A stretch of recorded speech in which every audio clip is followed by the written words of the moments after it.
예! 수험생 여러분 반갑습니다. 반갑습니다. 한국사능력검정시험 중급 37번째 시간이네요. 우리 지난 시간까지 일제강점기를 공부를 했고요. 이번 시간부터는 현대, 우리가 살고 있는 현대가 시작이 될 것 같습니다. 자, 그러면 여러분 우리 한번 멋지게 시작을 해봐요. 네, 가보겠습니다. 예! 짠! 네, 제목은 8.15 광복. 광복 이후부터가 현대입니다. 네, 그래서 광복 이후부터 현대까지의 현재까지의 우리의 역사가 바로 현대사가 되는데, 자, 이번 강의에서는 광복 직후의 상황을 공부를 하게 되겠습니다. 네, 자, 그럼 여러분 일단은 현대사에서 우리가 이번 시간에 공부할 내용이 어느 부분인지를 얼른 한번 말씀을 드려보도록 하겠어요. 여러분, 자, 이제는 다 아시죠? 네, 우리가 다 아는 얘기 한번 해보겠습니다. 1910년, 일제강점기 시작됐죠? 네, 그래서 일제강점기는 8월 15일 날 끝났죠? 그래서 여러분 일본이 패망한 게 바로 8월 15일 아니겠습니까? 그래서 8월 15일 8.15 광복절이라고 얘기를 해주는데요. 자, 몇 년이죠? 제가 그거를 물어보고 싶어요, 여러분께. 1945년이죠? 1945년. 그래서 1910년 8월 29일부터 1945년 8월 15일까지 이 35년간의 이 우리의 암흑의 역사가 바로 다름 아닌 일제강점기가 되겠다라는 겁니다. 자, 그리고 우리는 지금 자랑스러운 대한민국에서 살고 있어요. 우리 대한민국의 정부 수립은 도대체 언제냐? 여러분 아십니까? 네, 이미 제가 한번 말씀을 드린 적은 있는데요. 45년 8월 15일이 아니라 그 이후에 대한민국 정부 수립이 됩니다. 날짜는 일부러 8월 15일에 일부러 광복절에 일부러 맞춰요. 그래서 정부 수립, 대한민국 정부 수립은 8월 15일인데요. 도대체 몇 년이냐라는 겁니다. 제가 요거 또 여쭙고 싶어요. 몇 년이죠?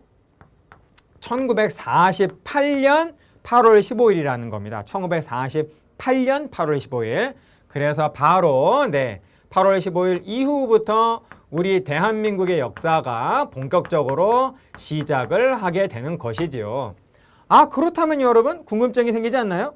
1945년 8월 15일부터 1948년 8월 15일까지 단 하루도 빠지지 않는 이 만 3년간의 공백은 만 3년간은 우리의 역사에서 도대체 뭐냐라는 겁니다. 여기가 바로 오늘 공부할 내용이에요. 바로 이 기간은 일본이 패망하고 나서 우리 한반도에 정가운데 북위 38도선이 지나가잖아요.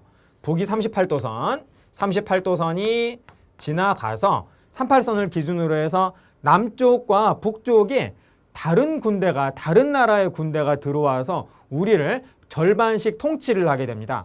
여러분, 남쪽은 누가 들어오죠? 미군이 들어와서 미군정이 시작이 돼요. 그리고 북쪽은 소련군이 들어오죠. 그래서 북쪽은 소군정이 시작이 된다라는 겁니다. 그래서 남쪽은 미군정기, 그리고 북쪽은 소군정기. 합쳐서 여러분 뭐라 그러죠? 미소군정기가 된다라는 거예요. 그래서 이 기간 동안은, 이 3년간은 보통 우리 뭐라고 표현을 하냐면 미소군정기라고 얘기를 해준다라는 겁니다. 바로 이번 37강의 내용이 바로 다름 아닌 미소군정기의 내용이 되겠다라는 겁니다.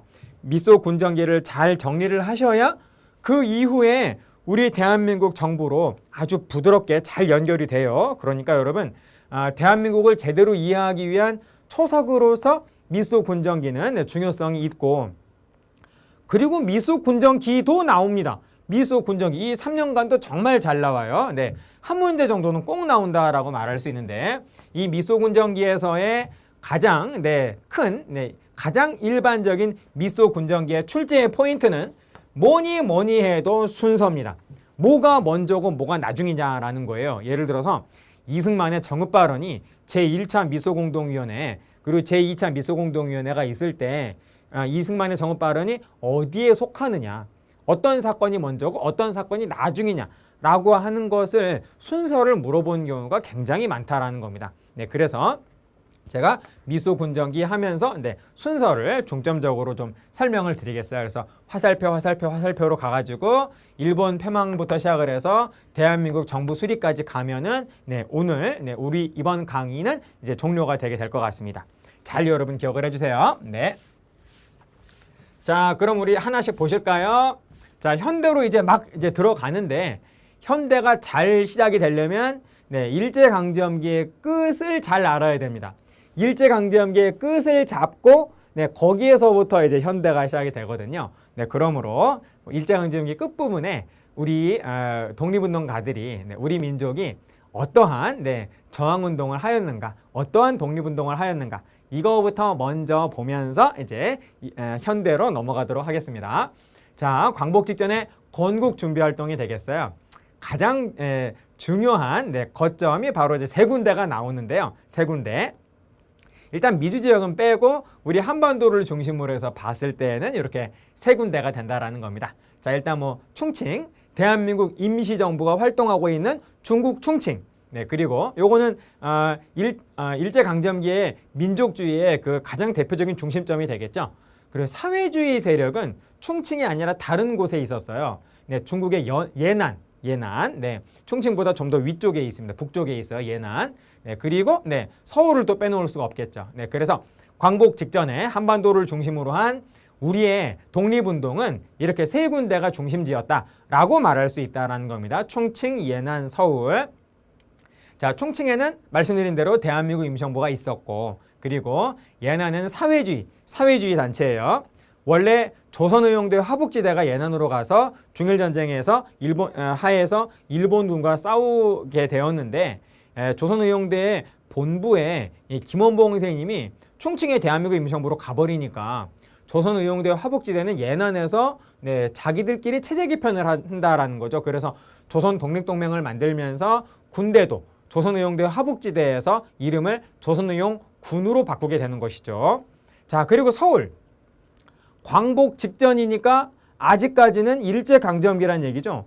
그러므로 서울에서 여러분 간판 내걸고 우리는 일본을 몰아내기 위한 독립운동 단체야. 그럴 수 있을까요? 안 된다라는 겁니다. 그래서 서울에서는 비밀결사 운동이 일어나고 있었다라는 거예요. 조선 건국동맹이라고 하는 좌우 합작의 이 비밀결사가 바로 서울에서 아주 집요하게 아주 열심히 독립운동을 하고 있는 중이었다라는 겁니다. 자, 그래서 대한민국 임시정부는 우익, 그리고 조선 독립동맹은 좌익, 사회주의, 그리고 조선 건국동맹은 좌우 합작의 단체였다라는 것이죠. 자, 그런데 요거부터 먼저 보시겠습니다. 자, 여러분 이러한 상황에서 광복이 딱 됐어요. 그렇다면 여러분 가장 발빠르게 우리 한반도를 접수하면서 가장 적극적인 활동을 할 수 있는 거리적으로 공간적으로 그 단체는 뭘까요, 여러분? 어느 지역일까요? 충칭, 예난, 서울. 어딜까요? 당연히 서울이겠죠. 그래서 이 비밀결사였던 좌우합작의 조선 건국동맹은 바로 광복이 되는 그날, 광복이 되는 그날 45년 8월 15일에 이제는 더 이상 비밀스럽게 활동할 이유가 있나요? 이제 광복이 됐는데 당연히 다 나오는 거죠. 다 나와서 이 서울의 풍문여중 대운동장에 이 대낮에 딱 모입니다. 저녁에 모여요. 저녁에 딱 모여가지고 이제는 우리 드디어 이제 광복이 되었으니까 바로 이날이죠. 우리 건국, 우리 민족의 국가를 세우기 위한 단체를 만들자라고 해서 조선 건국 동맹이 바로 이날 조선 건국을 준비하는 조선 건국 준비위원회로 탈바꿈을 하게 된다라는 겁니다. 그래서 1945년 8월 15일 광복이 된 바로 그날 조선 건국 동맹이 뭐로 바뀌었다? 조선 건국 준비위원회로 바뀌었다라는 것이죠. 줄여서 건준이라고도 표현을 합니다. 건준. 이러한 상황에 38선 이남에 미군 들어오고 38선 이북에 소련군 들어왔다라는 거예요. 제가 조금만 더 설명을 드려보도록 하겠습니다. 여기다 한번 그림을 그리겠어요?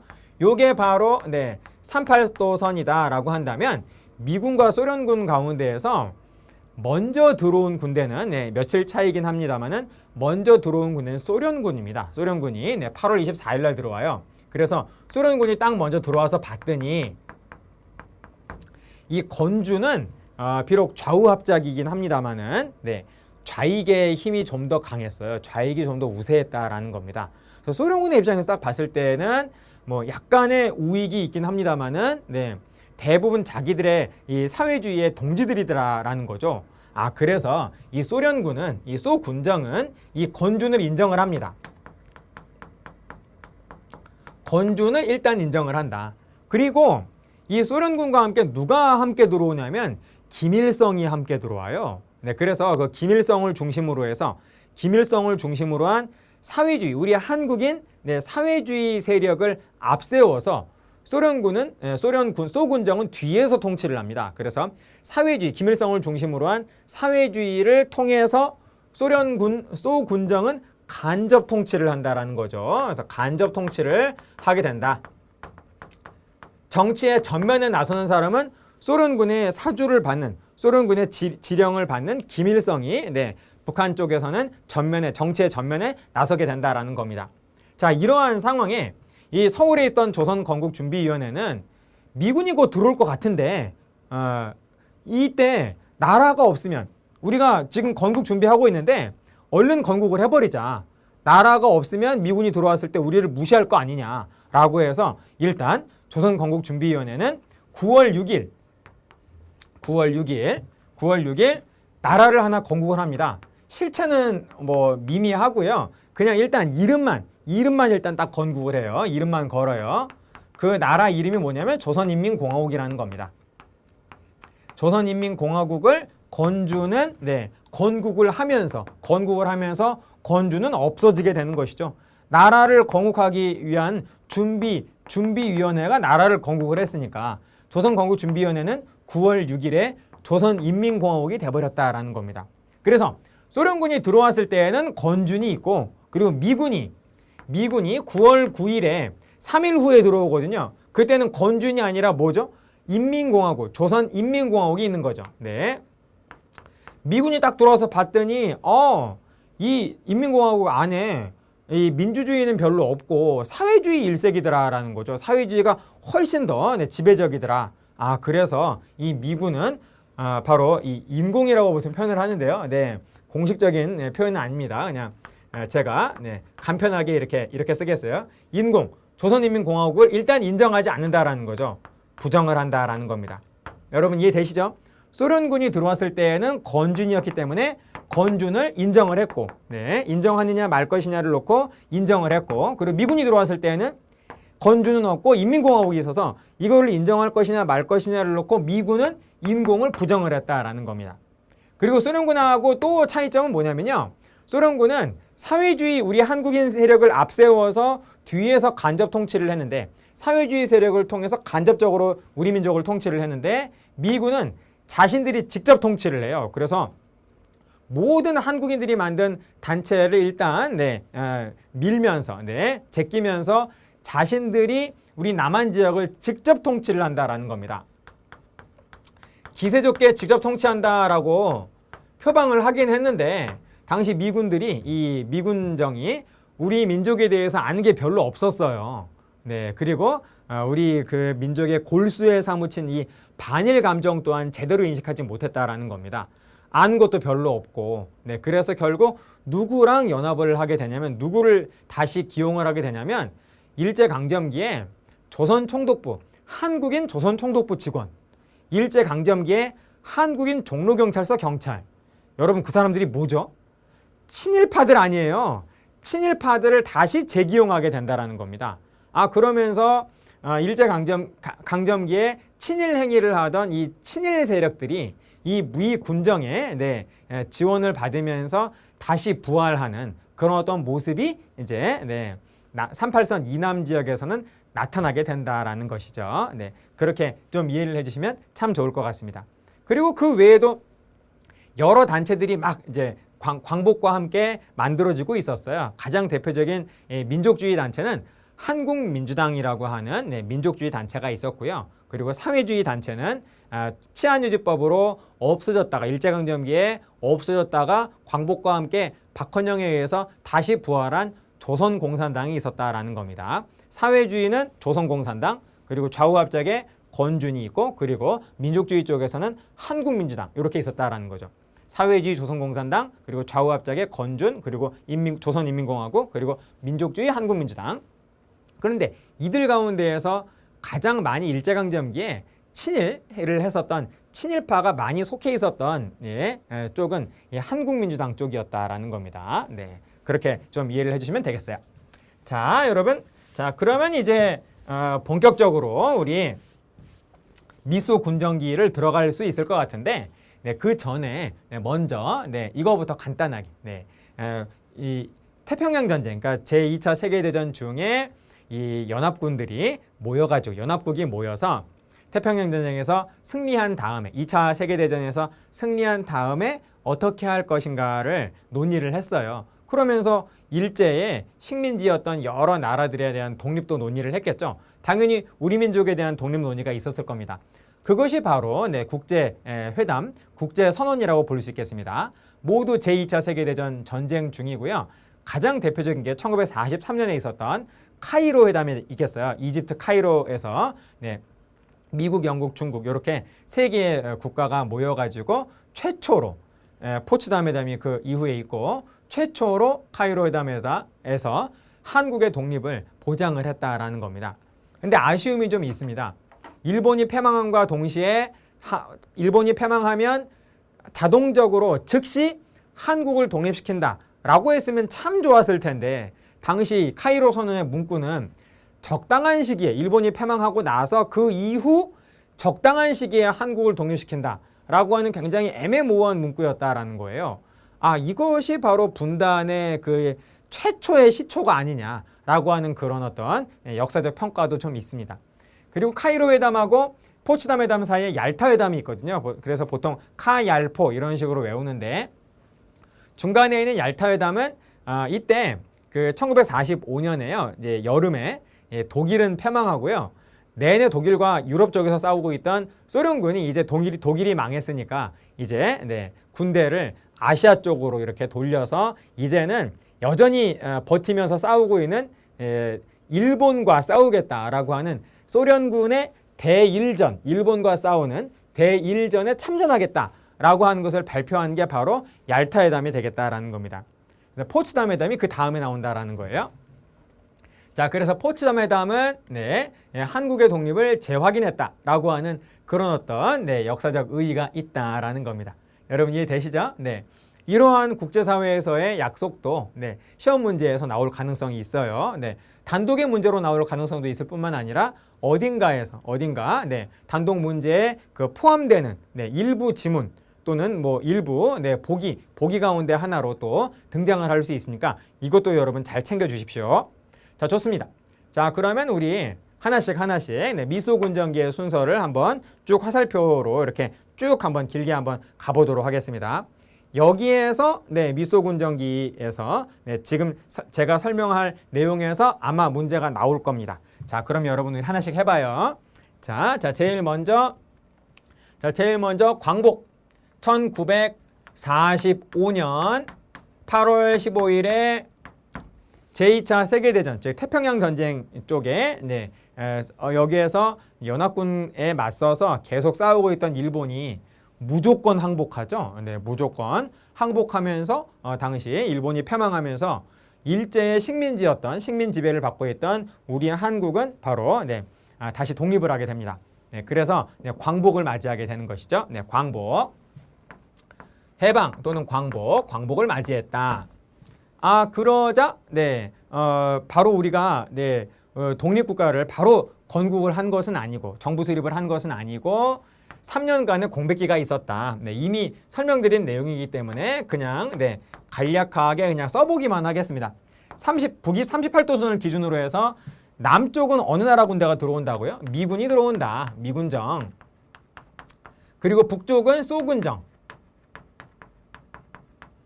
그래서 이 3년간의 공백을 우리는 미소 군정기라고 한다.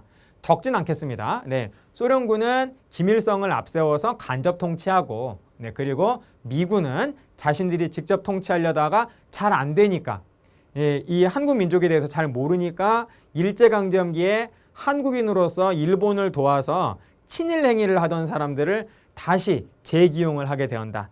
그랬었죠. 네, 그래서 친일파들이 막 득세하는 하나의 계기가 된다라는 거예요. 남한 쪽에서. 네.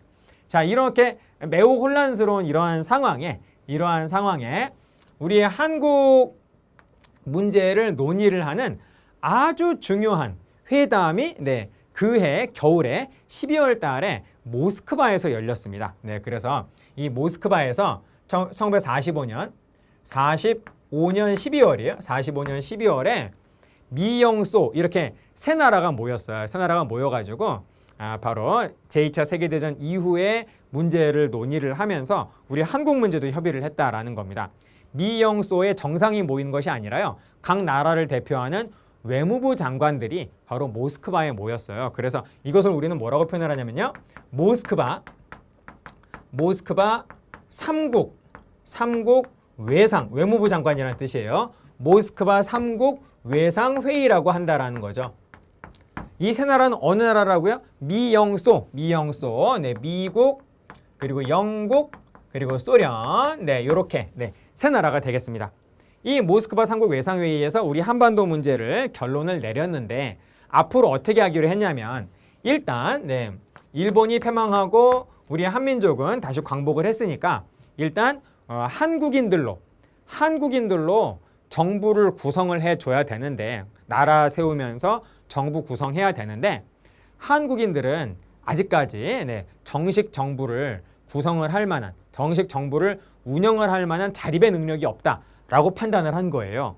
그래서 자립의 능력이 생길 때까지 일단 임시정부를 구성을 해주자. 정식 정부가 아니라 임시정부를 구성을 해주자 라고 하는 거를 자기들끼리 합의를 했습니다. 네.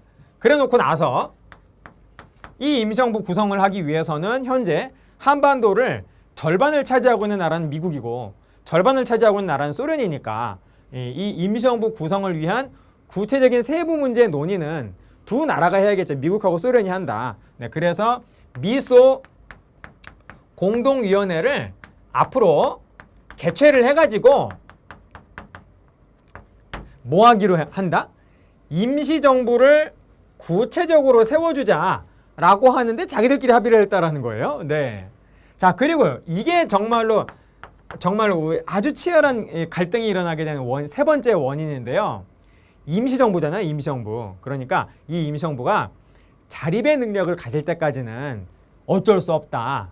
강대국이 우리 한민족을 대신 통치할 수밖에 없다라고 생각을 했다라는 거예요. 그래서 네 나라, 미영, 소중, 미국, 영국, 소련, 중국 이렇게 네 나라가 연합을 해가지고 임시정부가 자립의 능력이 생길 때까지 우리 한민족을 대신 통치하자.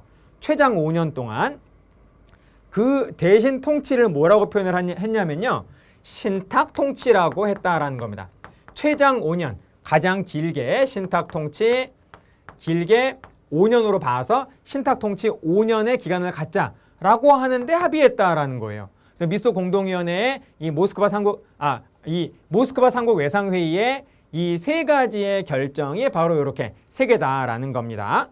자, 이러한 상황에서 우리 민족은 이 신탁통치에 대해서 어떠한 반응을 보였느냐라는 거죠. 결론부터 말씀드리면 사회주의하고 민족주의가 정반대였다라는 겁니다. 당시 여러분, 네, 이 남한 쪽에서는 이 사회주의하고 민족주의가 아주 심하게, 네, 대립하고 경쟁 갈등하고 있는 그러한 상황이었고요. 그리고 북한 쪽은 이 소련군의 전폭적인 지원을 받으면서 김일성을 중심으로 한 사회 세력이 거의 장악해요. 사회주의 세력이. 그래서 이 소군정 하에서 북한 쪽은 사회주의로 거의, 네, 거의 평정이 되어가지고 이 당시 평양의 민족주의자인 그 조만식 선생님 감금해버리고요. 그래서 이 북한 쪽은, 이게 평양을 중심으로 한 북한 쪽은 오히려 평화로웠습니다. 정말 치열하고 혼란스럽고 시끌벅적한 데는 서울을 중심으로 한 미군정 통치하의 남한 쪽이었다라는 거예요. 네. 자, 그래서 이제 이런 갈등은 이제 아무래도 남한 쪽에서 좀 더 강했겠죠. 네.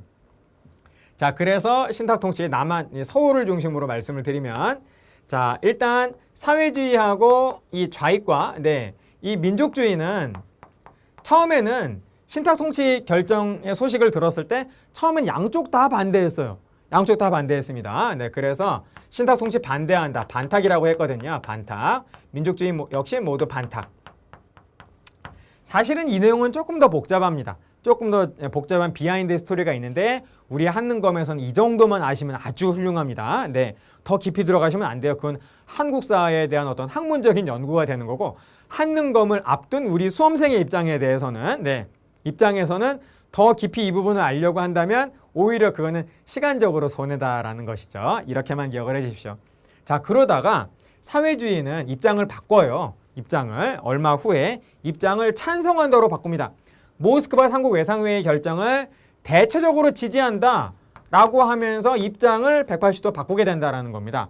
아, 그러죠, 여러분. 생각이 다르면 당연히 싸우게 되잖아요. 그래서 반탁을 주장하라는 민족주의 세력과 그리고 찬성, 네, 모스크바 삼국 외상회의 결정을 대체로 지지하는 사회주의 세력은 이 남한 지역에서 아주 치열하게 경쟁하고 갈등하게 된다는 겁니다. 그래서 경쟁과 갈등이 아주 강하게 증폭이 된다라는 거예요. 뭐 이렇게 서로 노려봤다 정도가 아니라요. 아예 그냥 패싸움을 하면서 사망자도 나오고 하는 굉장히 살기등등한 그런 어떤 상황이 됐다라는 겁니다. 네. 이러한 상황 속에서 개최하기로 했었던 미소 공동위원회가 개최가 된 거예요. 네. 자, 그래서 개최되었다라는 거죠. 자, 제1차 미소 공동위원회, 그냥 미소 공이라고만 쓰겠습니다. 가 개최가 되었는데요. 요거는 이제 해가 바뀌어서 46년 3월이 되겠습니다. 미소 공동위원회 결성이 되었는데 여러분 이들은 뭐 하려고 모인 거죠? 한국인들로 임시정부 구성해 주려고 모인 거 아니겠습니까? 네, 그래서 미국하고 소련이 자, 임시정부를 어떤 한국인들로 이렇게 구성을 할 것인가를 가지고 이제 논의를 했는데 이 소련 쪽은 우리의 결정, 모스크바 삼국 외상회의를 기본적으로 지지하는 사람과 단체만으로 임시정부를 결성을 해주자라고 하는 입장이었다라는 겁니다. 그 말은 무슨 말이죠? 여러분, 모스크바 결정 지지하는 단체가 어느 쪽입니까? 사회주의. 그러니까 핵심은 소련의 생각은 사회주의자들만으로 임시정부를 구성을 하자라는 거죠. 그러면 어떻게 될까요? 사회주의 국가가 탄생을 하겠죠. 미국은 거기에 대해서 당연히 반대를 하겠죠. 아니, 표현의 자유가 있는데 어떤 그 찬성을 하건 지지하건 그건 자기 마음 아니겠느냐. 미국 민족주의건 사회주의건 찬성하는 단체건 지지하는 단체건 간에 한민족을 대표하는 단체는 똑같다. 대표한다라고 하는 대표성은 다 갖고 있다. 그러므로 지지하는 단체건 찬성하는 단체건 전부 다 모아가지고 임시정부를 구성을 하자라고 하는 그런 입장이었다라는 거죠. 아, 그래서 소련과 미국의 생각이 결과적으로 탄생하는 국가로 가는 그런 어떤 그 방향이 처음에 잡히는 그런 어떤 부분이었기 때문에 양쪽이 양보했을까요? 양보 모두 안 했다라는 겁니다. 양보를 할 수가 없는 그런 어떤 논쟁이었다라는 거죠. 그래서 아주 치열하게 마라톤 회의, 5월까지 마라톤 회의를 했는데 여러분 마라톤 회의 하면 결과가 대체로 어떻죠? 안 좋잖아요. 그리고 서로에 대해서 굉장히 감정 상하면서 끝나지 않습니까? 그래서 매우 강하게 감정이 상한 이 두 나라는 46년 5월에 언제 다시 만나서 이 얘기 또 하자라고 하는 그런 어떤 기약도 하지 않은 채 그냥 모두 다 그냥 나가버린다라는 건 무기한 후회된다라는 거죠. 아, 그러자 여러분 당시 상황을 바라보고 있던 이승만이 아주 놀라운 발언을 한다라는 거죠. 국민 모두를 경악시키게 하는 아주 깜짝 발언을 하게 된다라는 겁니다. 해방 후에 이승만 1945년 10월 달에 미국에서 우리 국내로 다시 들어오고요. 그리고 대한민국 임시정부를 이끌던 이 충칭의 대한민국 임시정부의 모든 인사들도 다음 달인 1945년 11월이 되면 모두 다 국내로 들어옵니다. 그래서 당시에는 내놓으라 하는 그러한 독립운동가들이 서울에 다 있었어요. 우리 남한 지역에 다 있었다라는 겁니다. 그래서 이때 이승만이 전라도 정읍에서 정읍을 돌다가 그러니까 전국을 돌면서 정읍을 지나가다가 정읍에서 아주 폭탄 발언을 하게 되는데요. 이거를 뭐라고 하냐면 이승만의 정읍 발언이라고 합니다. 뭐라는 발언을 했냐면요. 지금 북한 쪽은 38선 이북 쪽은 지금 소련군이 장악하고 있고 이쪽은 지금 전혀 우리 말을 들을 생각을 안 하니까 북한 포기하자라고 그런 발언을 한다라는 거예요. 황당한 발언이라는 거죠. 네, 그래서 지금 미소공동위원회가 무기한 휴회로 돌입해가지고 잘 될 가능성이 안 보이니 네, 우리 남한만이라도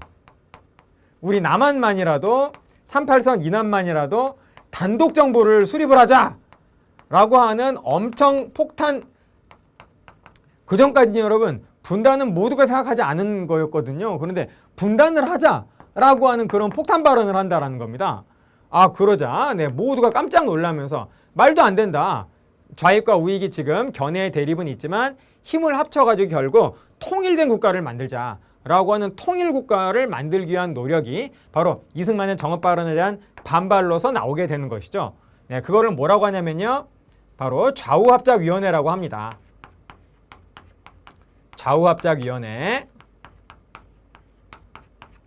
좌우합작위원회가 결성이 되어가지고 몽양 여운형 선생님 또 네, 김규식 선생님 사회주의 계열의 여운형 그리고 민족주의 계열의 대한민국 임시정부의 부주석이었던 김규식 선생님 이런 분들이 이제 힘을 합쳐가지고 사회주의와 민족주의 힘을 합쳐서 하나의 통일된 국가를 만들자라고 하는 좌우합작위원회 활동이 이제 그 이후에 전개가 되게 된다라는 거예요.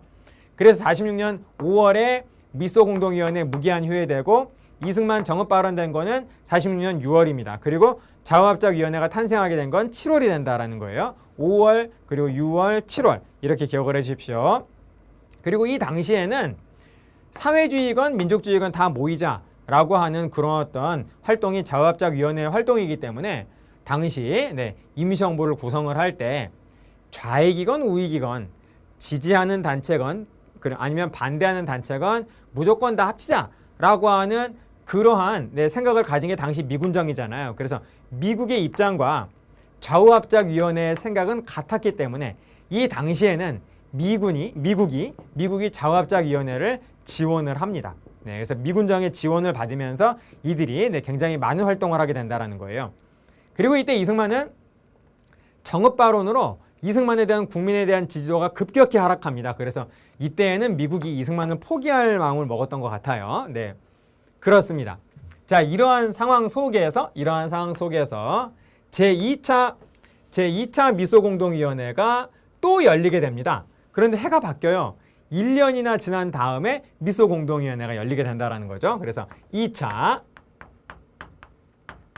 미소공동위원회가 열렸다. 요거는 47년 5월이 된다라는 겁니다.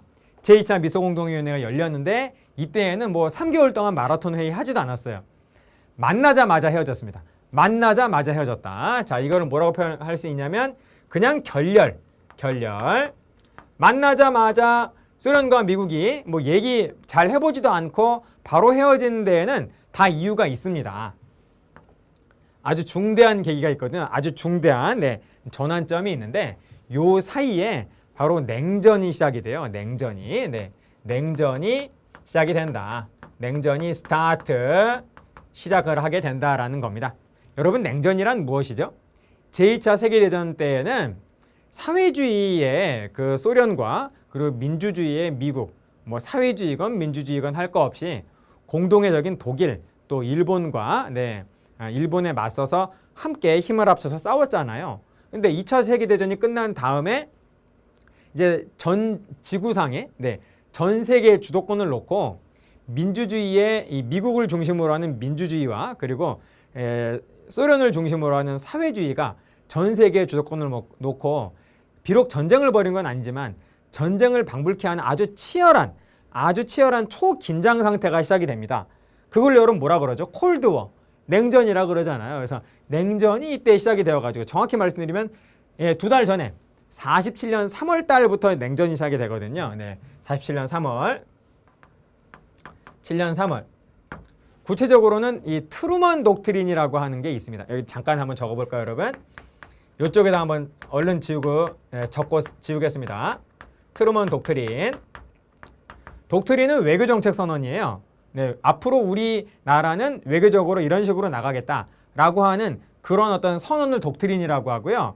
이건 미국의 대통령인 트루먼, 당시 트루먼이 47년 3월 달에 내놓은 선언이 되겠다라는 겁니다. 당시 그리스가 사회주의 공산화가 될 것 같은 그런 어떤 분위기가 있자 미군이 그리스의 공산화를 막기 위해서 이제 앞으로 그리스의 공산화를 막기 위해서 미국이 개입을 하면서 앞으로 공산주의는 우리의 적이다라고 하는 그런 일종의 정말로 그 문구상에서 그런 말은 하지 않았지만은 그 내용은 트루먼 독트린의 내용은 앞으로 공산주의는 우리 민주주의의 적이다라고 하는 게 바로 핵심이었다라는 겁니다. 그래서 일종의 트루먼 독트린은 민주주의가 사회주의 세력을 향해서 선포한 일종의 그 냉전 선포 또는 뭐 선전포고, 일종의 선전포고다라고 볼 수가 있다라는 거죠. 그래서 그게 바로 냉전의 시작이 된다라는 겁니다. 여러분 이해되시죠? 네. 그래서 냉전이 시작된 마당에, 적대 관계가 된 마당에 만나서 뭐 논의할 거 뭐 있겠어요? 네, 결렬되고 만다라는 겁니다. 만나자마자 결렬된다라는 거죠. 네. 자, 그러자 냉전이 시작되니까 그 전까지는 좌익과 우익이 연합한 좌합작위원회를 미군정이 지원을 하다가 이제는 더 이상 지원을 안 하겠죠. 지원 철회하겠죠. 그리고 좌합작위원회를 이끌던 몽양 여운형 선생님이 47년 바로 요때 이제 암살을 당하게 된다라는 겁니다. 그래서 좌합작위원회 역시 이때 성공하지 못하고 실패로 끝나게 된다라는 거예요. 자, 여러분 조금만 더 가보겠습니다. 자, 그래서 이번에는 이제 미국이 47년 8월 달에 미국이 소련에게 제안을 해요. 어떤 제안을 하냐면, 야 소련, 너하고 나하고 둘이 만나면 얘기 안 되는 거 알지? 그러니까 나는 내 친구 한 명 데려올게. 그리고 너는 네 친구 한 명 데려와가지고 우리 사자회담 하자 라고 하는 그런 제안을 한다라는 겁니다. 미국의 친구 영국, 그리고 소련의 친구라고 보기에는 좀 그렇고, 같은 사회주의 국가인 중국, 그래서 미국은 영국 데려오고 소련은 사회주의 국가인 중국 데려와가지고 미영소중 이렇게 4대국 회담을 해가지고 우리 한반도 문제를 결론을 내자라고 하는 그런 제안을 미국이 소련한테 한다라는 겁니다. 그랬더니 소련이 거부해요. 싫어, 안 해, 그랬다라는 겁니다. 그러자 미국이 이번에는 이 문제를, 한반도 문제를 보다 더 빨리 매듭 짓고 싶은 이 미국은 이 한반도 문제를 누구한테 넘기게 되냐면 유엔한테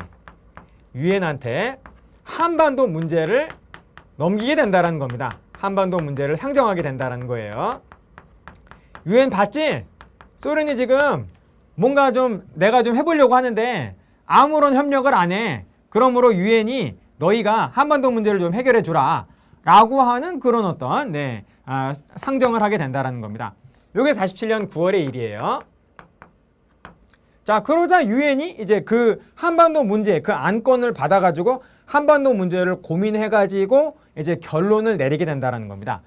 이게 2달 후에 결론이 나와요. 그게 1947년 11월에 유엔 총회의 결정이 된다라는 겁니다. 자, 여러분, 이 부분을 지우면서 저는 더 나가면 이제 칠판이 없어요. 그러니까 맨 왼쪽으로 돌아가서 쭉 설명을 계속 이어서 드리도록 하겠습니다. 자, 지우면서 전진. 자, 콜럼버스에서 이렇게 슉 돌아가지고 다시 이제 온 거예요. 자, 보시겠습니다, 여러분. 자, 미국이 유엔한테 47년 9월 달에 한반도 문제를 상정을 했더니 47년 11월에 유엔 총회에서 결론이 나왔다라는 거예요. 결론이 나왔다. 지금 미국하고 소련이 한반도에 반씩 차지하고 지금 임시정부 구성한다 어쩐다 또 신탁통치 한다 만다 하면서 지금 굉장히 시끄럽다. 모두 그거 하지 말고 지금 당장 한반도에 정식 정부를 얼른 구성을 시켜준 다음에 그 다음 미국과 소련은 모두 떠나라 라고 하는 우리한테 굉장히 고마운 그런 결정을 해준다라는 겁니다. 그래서 얼른 정식 정부 구성, 얼른 정식 국가를 건국을 하기 위해서 꼭 필요한 행위를 빨리 시작하라 라고 했다라는 겁니다.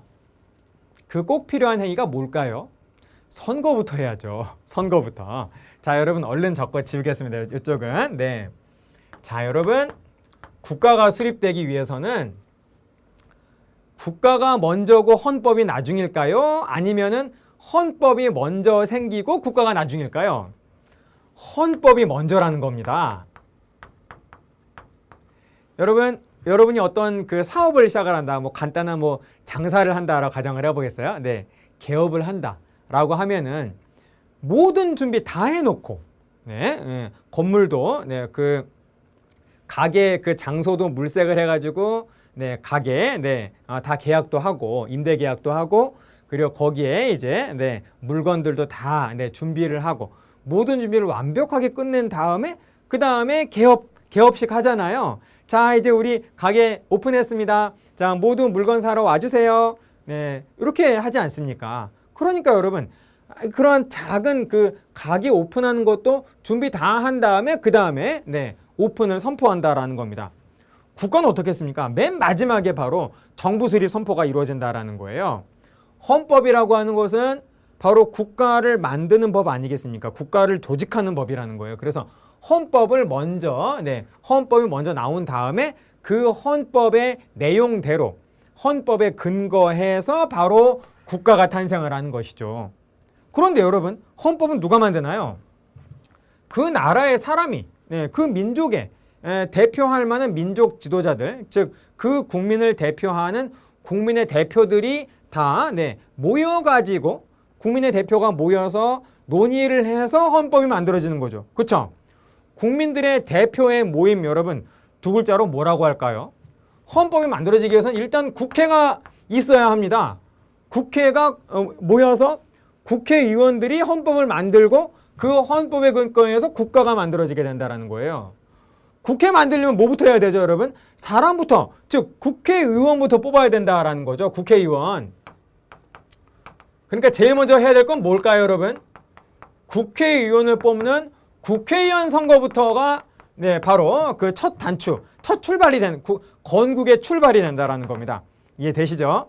자, 그런데 여러분 용어 정리 하나만 더 합시다. 선거가요, 큰 선거는 대선이 있고 총선이 있어요.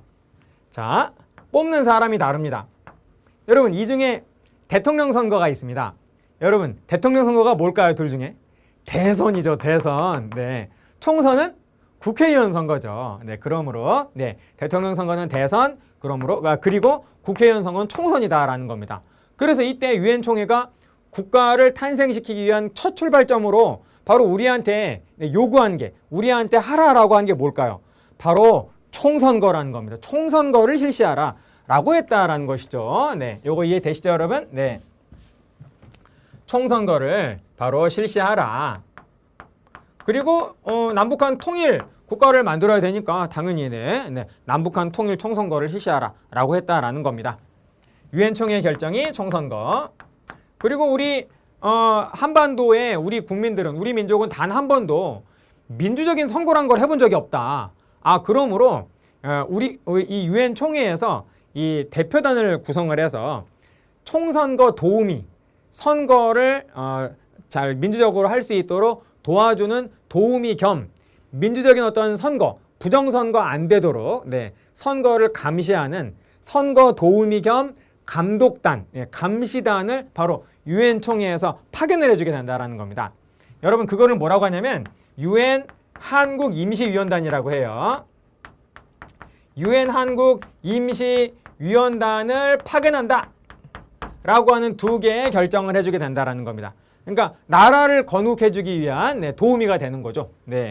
자, 그래서 이 유엔 한국 임시위원단이 결국 다음에 48년 1월 달에 옵니다. 네, 우리나라를 와요. 네, 방한을 한다라는 거죠. 방한을 딱 했는데 일단 서울에 도착합니다. 네, 서울에 딱 도착을 했는데 서울에서는 아주 대대적인 환영을 하더라라는 거죠. 당시 이승만이나 또는 우리의 김구 선생님이나 할 거 없이 우리 일제강점기 독립운동을 하셨던 우리의 민족 지도자들이 바로 네, 한국임시위원단이야말로 우리를 네, 건국을 시켜주기 위해서 우리 민족의 자주 독립국가를 만들어주기 위해서 그거를 도와주기 위해서 오시는 분들이다라고 하면서 네, 바로 유엔 한국임시위원단이 왔을 때 우리가 환영을 해야 된다라고 하셨다라는 거예요. 그래서 당시 네, 정말 서울 사람들은 다 모여가지고 유엔 한국임시위원단을 정말 심하게 환영합니다.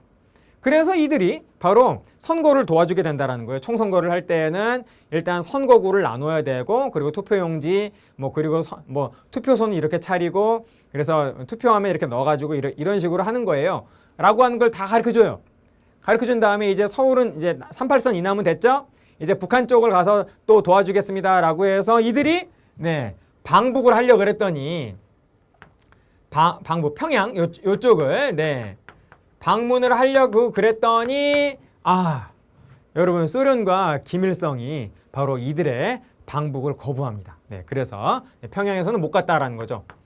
바로 소련과 김일성이 방북을 거부해가지고 아예 38선을 넘지를 못해요. 넘지를 못한다라는 거죠. 여러분 이유는 너무나 분명합니다. 자, 잘 보세요, 여러분. 국민의 대표가 국회의원이잖아요. 당시 우리 국민은 한 3,000명 정도 있었던 것 같습니다. 자, 그런데 당시 어느 쪽에 더 인구가 많았을까요?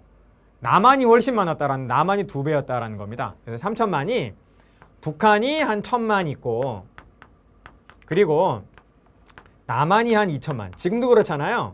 우리 남한은 5,000만이 넘고 그리고 북한은 한 2,500만 가까이 되죠. 네, 그러므로 지금 남한이 북한의 2배인데 당시에도 그랬다라는 겁니다. 당시에도 남한이 북한의 2배. 자, 그래서 여러분 예를 들어서요. 네, 예를 들어서 인구 10만 명당 1명씩 국회의원을 뽑는다라고 하면요. 예를 들어서 네, 남한 쪽의 국회의원은 200명이고요. 북한 쪽의 국회의원은 100명입니다. 100명 미만이라는 거예요. 그래서 이들이 모여가지고 헌법을 만들면 민주주의 헌법이 나올까요? 사회주의 헌법이 나올까요? 당연히 민주주의 헌법이 나오겠죠. 그렇죠? 그러면 북한 쪽은 네, 지금 사회주의가 완전히 장악하고 있는데 사회주의가 이제 민주주의가 되는 거 아닙니까?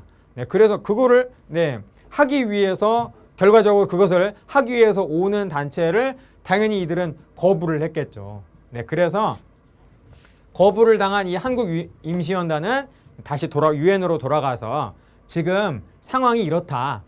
남한밖에 지금 선거를 할 수 있는 지역이 없다라고 하는 그런 어떤 네, 보고를 하게 된다라는 겁니다. 그러자 곧 얼마 안 있어 이제 유엔 쪽에서 남한만 단독 선거를 하라, 단독 정부를 구성하라라고 하는 그런 어떤 결정이 나올 것 같았어요. 분위기가 그쪽으로 쫙 갔다라는 겁니다. 그러자 여러분 그런 분위기 속에서 바로 48년 2월에 우리의 김구 선생님께서 잠깐 그랬다라는 겁니다. 잠깐! 내가 평양에 김일성을 만나서 한번 김일성을 설득해 보겠다. 그랬다라는 겁니다. 네, 그래서 이때 우리의 김구 선생님께서 3천만 동포의 읍고함이라고 하는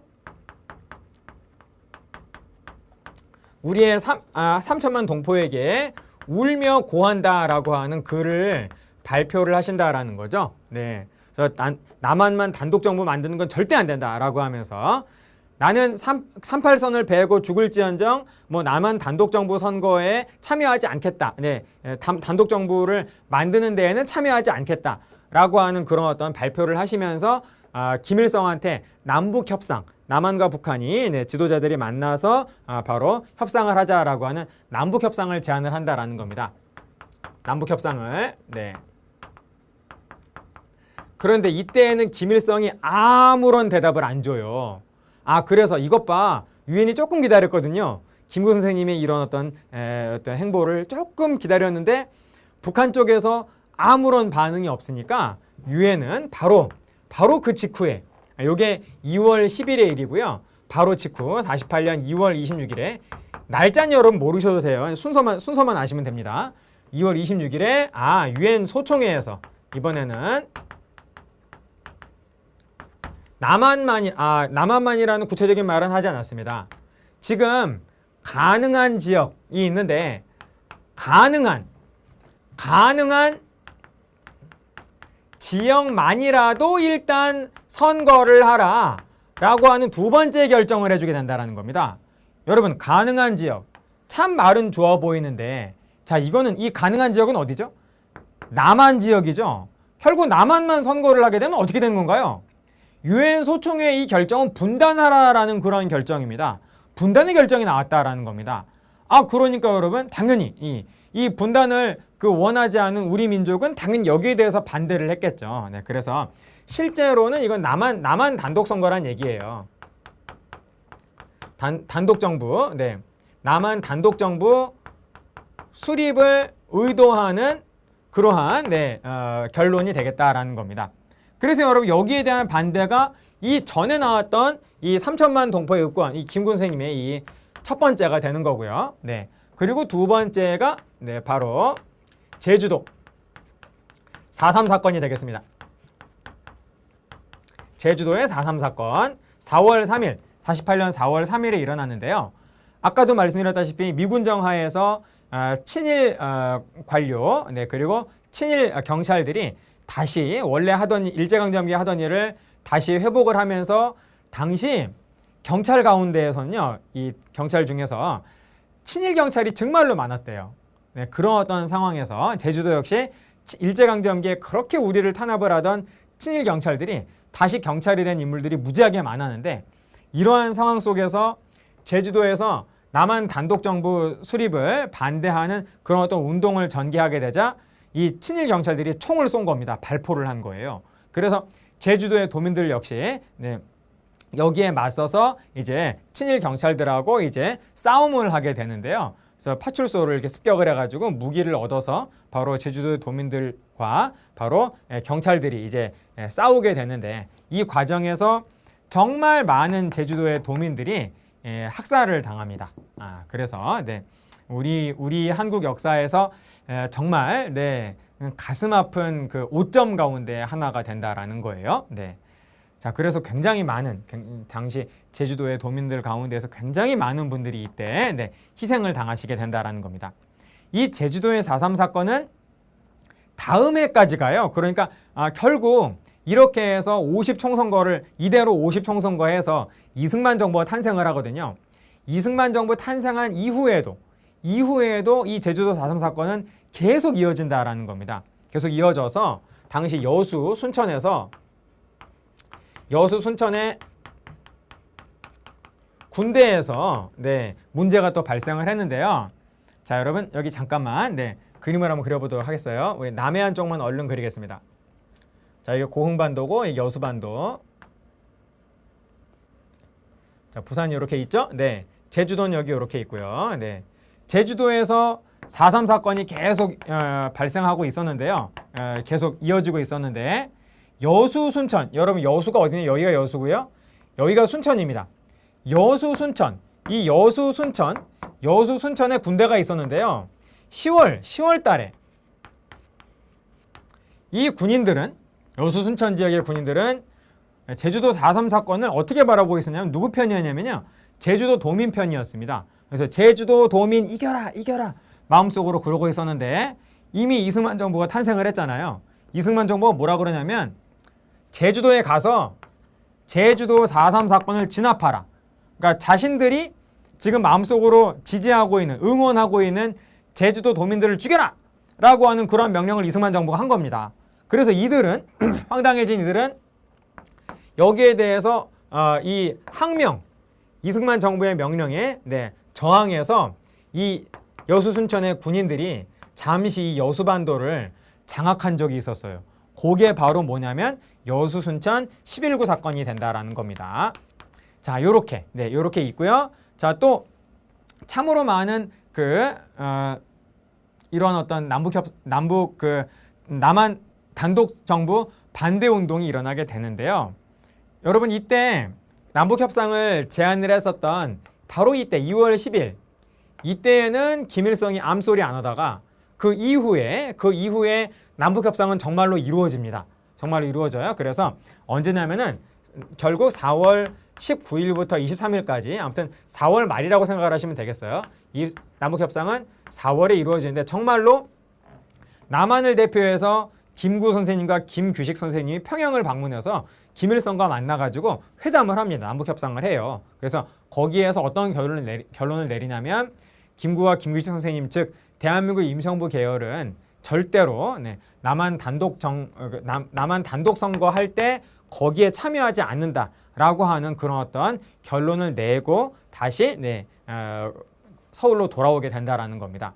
그래서 결국 이 결과로 인해서 결과적으로는 결국 단독 선거는 이루어지게 되거든요. 그게 48년 5월 10일이에요. 이때 선거에는 이 대한민국 임시정부 계열, 즉 김구 계열, 김구 선생님을 따르는 그쪽 계열은 모두 이 총선거에는 출마하지 않습니다. 그래서 이 50 총선거는 이승만 계열, 또 한국민주당, 당시 일제강점기 이후에 바로 광복 이후에 우리 민족주의자들이 만든 한국민주당, 그 속에는 친일파들이 굉장히 많이 섞여 있었는데 한국민주당 세력이 거의 50 총선거에서 아주 크게 승리하게 된다는 겁니다. 그래서 이승만을 지지하는 세력들이 거의 대부분의, 거의 대부분까지는 아니라 할지라도 많은 비중을 차지하는 그러한 최초의 국회가 탄생하게 된다는 거예요. 그 최초의 국회는 어떤 목적하에 의해서 만들어진 거죠? 헌법을 제정하기 위해서 만들어진 국회 아니겠습니까?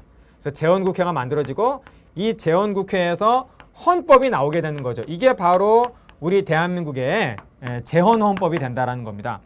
그래서 이게 헌법이 만들어져서 발표를 한 날이 바로 7월 17일 아니겠어요? 그래서 우리는 바로 7월 17일을 재헌절로 우리는 기억을 하는 것이죠. 이 헌법은 대통령제 헌법이었습니다. 대통령제로 할 것이냐 내각제로 할 것이냐를 가지고서 굉장히 큰 갈등을 빚다가 결국 대통령제로 결정이 돼가지고요. 대통령제 헌법이 되고 대통령은 어떤 식으로 뽑았냐면 국회에서 뽑았어요. 국회에서. 국민이 직접 대통령을 뽑는 게 아니라요. 국회에서 국민의 뜻을 대신해서 국회가 국민의 뜻을 간접적으로 이렇게 전달을 한다라고 하는 그런 간접선거를 통해서 국회의원들이 바로 대통령 선거를 했다라는 겁니다. 그러니 누가 되겠어요? 이승만이 바로 대통령이 되는 거죠. 그래서 대통령으로 당선된 이승만이 바로 48년 8월 15일에 바로 정부 수립 선포를 하게 되면서 바로 대한민국 정부는 48년 8월 15일에 바로 이렇게 탄생하게 되는 것입니다. 그래서 이제 우리 대한민국의 역사가 본격적으로 시작이 된다라는 거예요. 그리고 그 이후에 북한은 내내 우리의 정부 수립을 기다리고 있다가 9월 달에 조선민주주의 인민공화국을 바로 수립을 하게 된다라는 겁니다. 그래서 이제 분단이 본격화되게 되는 것이죠. 여기까지가 바로 미소 군정기의 순서다라고 볼 수가 있다라는 겁니다. 그래서 우리 이번 강의에서 미소 군정기가 정말로 중요한데 미소 군정기는 출제의 포인트가 순서다 그랬어요. 그래서 여러분들이 이거를 통째로 다 외우신다라기보다는 전체적인 흐름을 이해하시기를 제가 바라는 마음에서 한번 이렇게 상세하게 설명을 드렸습니다. 그래서 이것을 이제 이해하시면서 하나하나 기억을 이렇게 좀 더 명확하게 되살려가는 그런 어떤 공부를 해주시기를 당부를 드리겠어요. 여러분 수고하셨습니다. 여기까지 하겠습니다. 마치겠습니다.